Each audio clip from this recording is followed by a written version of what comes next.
Stan Gibilisco here, proprietor and operator of amateur radio station W1GV. Whiskey 1 Good Vibrations. That was after 1977. Before 1977, I was WA0 Ocean Kilo Victor. Got that as my general class call sign in 1967 when I was 13 years old. In 1977, I moved to ARRL headquarters, or I should say I moved to to Farmington, Connecticut, actually.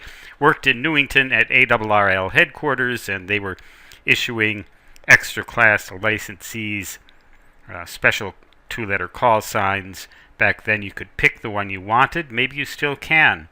I got my extra, I believe, in 73 or 74 as WA0OKV. This is the beast, or the pair of beasts, which were affectionately known by Ned Carman, W0ZSW, in Rochester, Minnesota, in the Rochester Amateur Radio Club, as the Birds. I guess because they were the Drake line, the Drake 4 line, and Drakes, of course, are male ducks, which, of course, everybody knows are birds.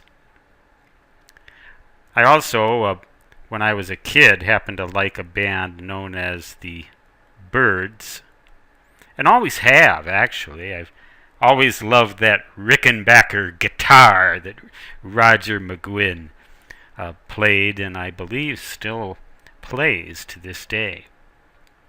Anyway, the receiver was called the R4A, and the transmitter was called the T4X.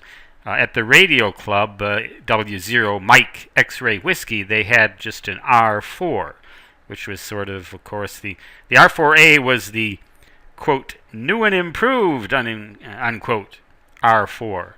This was a TR switch, an E.F. Johnson TR switch, which, along with the Viking Matchbox antenna tuner, I obtained, or I should say my dad bought for me, at Waseca, Minnesota, at the headquarters of the E.F. Johnson Company, which was located only about 30 or 40 miles west of my hometown, when I was a teenage kid doing three things with my life in equally one third of a day swimming, 1/3 of a day in the lab, as I called it, with the Drakes, or the Birds, and the other third eating and sleeping and sitting at home watching television and reinstating some of the calories that I had burned that morning in the swimming pool, hoping to become an Olympic swimmer.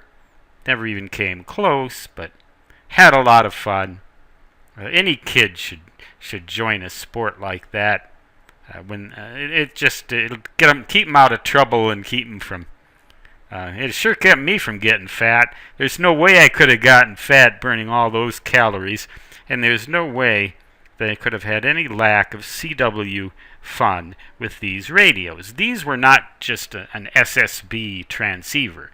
These were CW SSB, and also capable of radio teletype, honest to goodness, separate transmitter and receiver.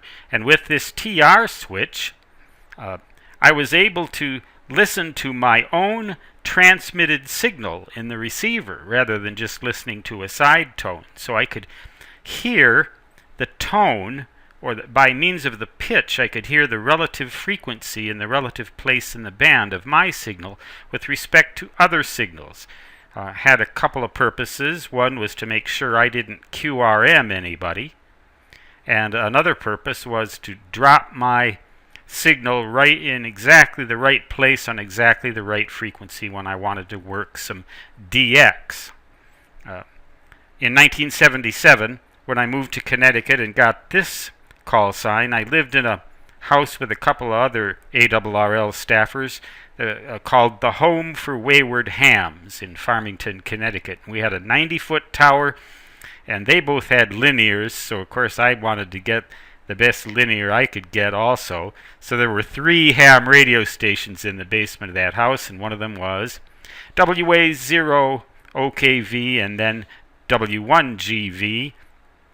The linear amplifier, which went between the T4X and the TR switch, which still worked, by the way, even with that high power. The legal limit was 1 kilowatt DC plate power input on CW at that time. And the linear amplifier was known as the L4B. Great linear amplifier. It was a classic along with the R4A and the T4X. And my keyer, I used all kinds of different keyers. I had a keyer made by EICO, E-I-C-O. I had the Hallicrafters TO keyer. I had various keyboards that I used. They were both made by HAL Communications in Urbana, Illinois.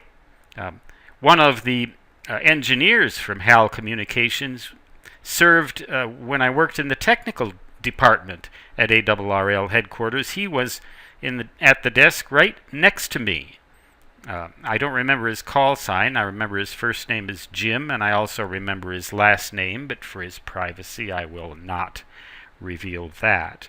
Most of my time at ARRL headquarters was spent working in their Maxim Memorial Station, W1AW.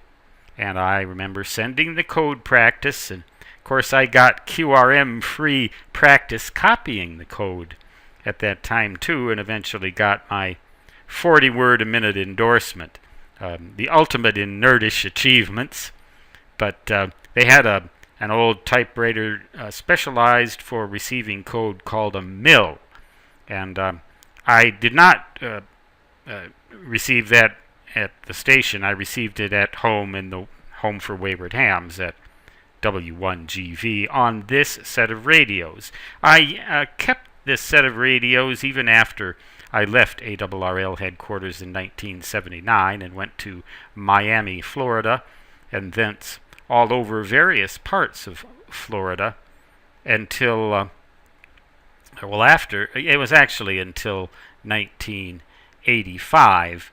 I lived in the Florida Keys for a short while and had these radios there too, and a special antenna. I believe at that time I had the Hallicrafters TO keyer. I had the Matchbox. I had the TR switch. And of course I always had a headset.